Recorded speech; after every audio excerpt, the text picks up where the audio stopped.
In this video, we are going to look at example 1 in section 8.5 on Taylor series and Taylor polynomials. So in example 1, part A, this is going to look really familiar and really similar to the preliminary example.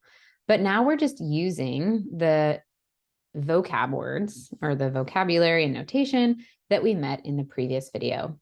And that is on Taylor series and being centered at a value. So let's just recall what that Taylor series formula was, and I'll just write it down here so that we have it on our page.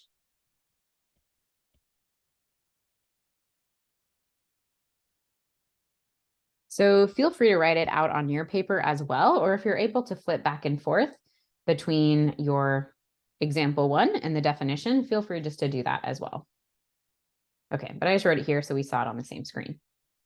So part A says complete the process we began in preliminary example by finding a formula for the Taylor series for f of x equals e to the 2x centered at a equals 0. So in order to do that, again, this is going to feel very similar to what we saw in the preliminary example, but we're going to start this example by using that Taylor series form already. So in this example, we're not creating it from scratch. We're going to use this form to find that series.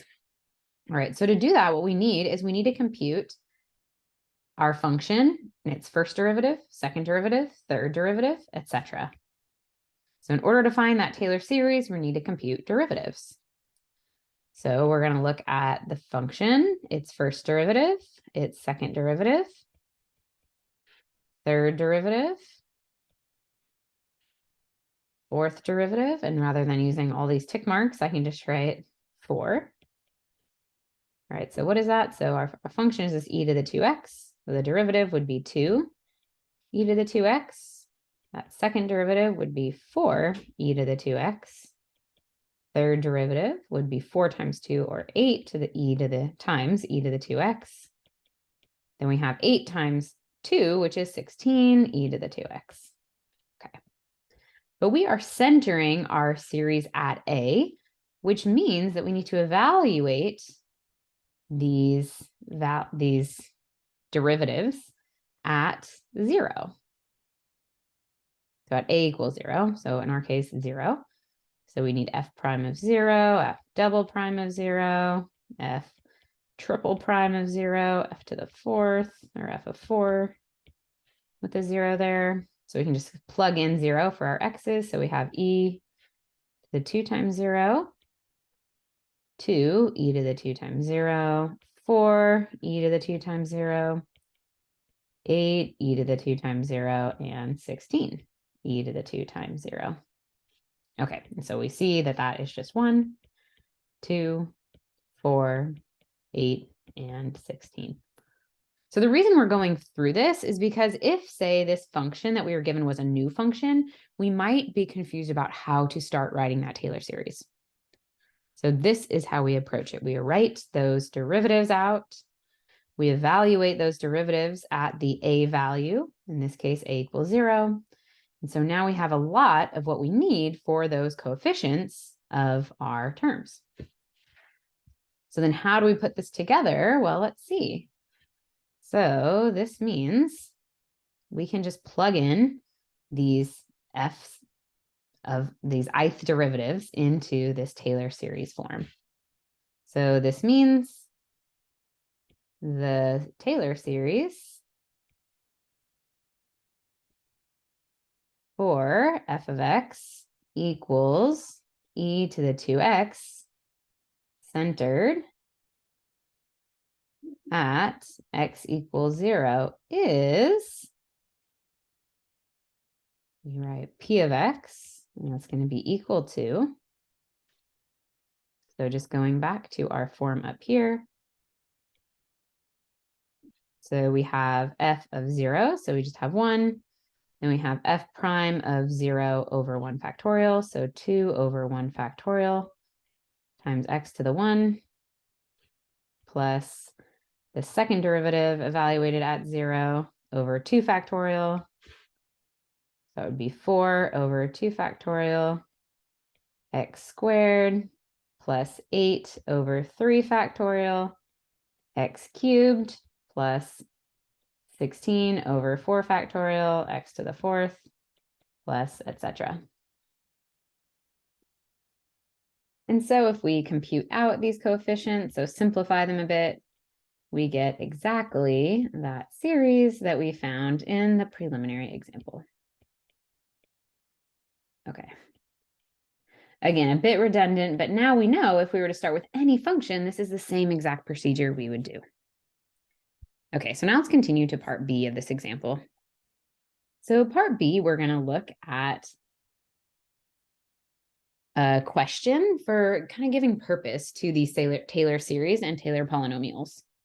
Okay, so this asks, use the Taylor polynomials P sub 1, P sub 2, and P sub 3 to approximate the function evaluated at 0.1.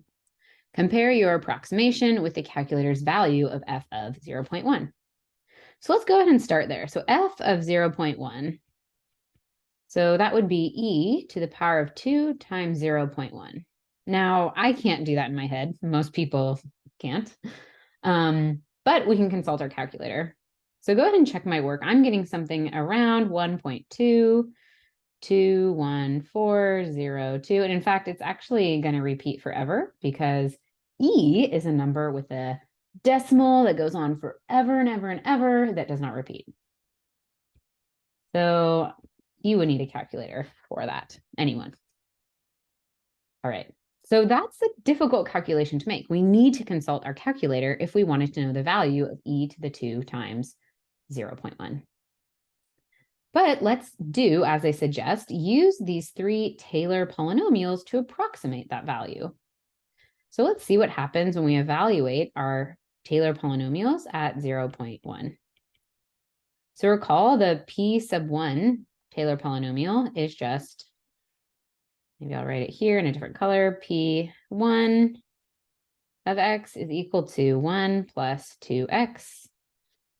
Maybe I'll write them all. P2 of x is equal to 1 plus 2x plus 2x squared. So looking at the second degree, we can see where we're getting those up here.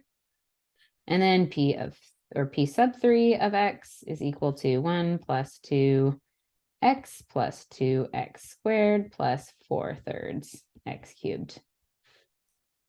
Okay, so now let's go ahead and evaluate those.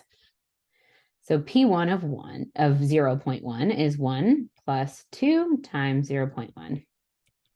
So that's not too bad. We could even probably do that in our head. So we have 1 plus 2 times 0.1 is just 0.2. So we get 1.2. So now P sub 2 of 0.1, we have 1 plus 2 times 0.1 plus 2 times 0.1 squared. So that also isn't too bad to compute in our heads. 1 plus 0.2 plus 0.02, which is just 1.22. And then we can continue this. P sub 3 of 0.1 is equal to, we see that it's also just P sub 2 of 0.1 plus the third term, which for us would be 4/3, 0.1 cubed. And so for that, we get 1.22133. And feel free to check me on these. It's always good to have other people check our work and to compare our solutions. Okay, so it's kind of gathering what we have. So in this problem, they called these P sub I values approximations of f evaluated at 0.1. So these numbers here, we'd say are approximations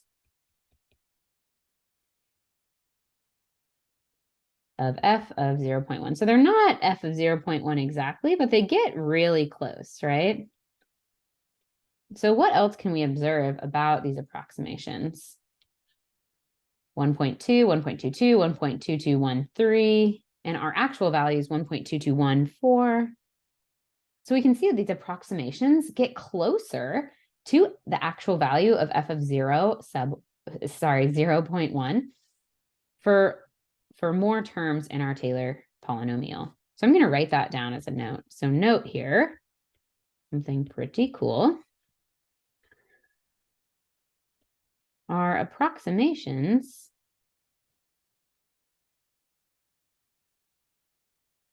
get closer to f of 0.1 as p sub n, say n, so the n in p sub n gets larger or increases, i.e., as we take larger Taylor polynomials or Taylor polynomials with more terms. One thing that I also want to leave us with before we end is notice how we were able to approximate f of 0.1. So if we look back at the graphs in the previous page of f and our polynomials, 0.1 is very close to 0. So if we notice the difference then, or the distance between our functions and the polynomial, those two values get smaller and smaller together. Wait a second for the video to catch up. Okay, so we can see on these graphs that 0.1 is very close to 0.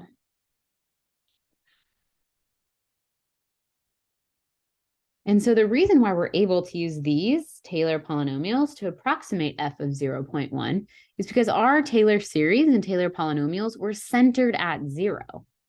So that means we can approximate values close, or output values, where the input value is close to x equals 0. All right, now in the next example, we're going to work together to build a Taylor series that's not centered at 0. Things will change slightly, but it's going to be the basic overall same steps and method.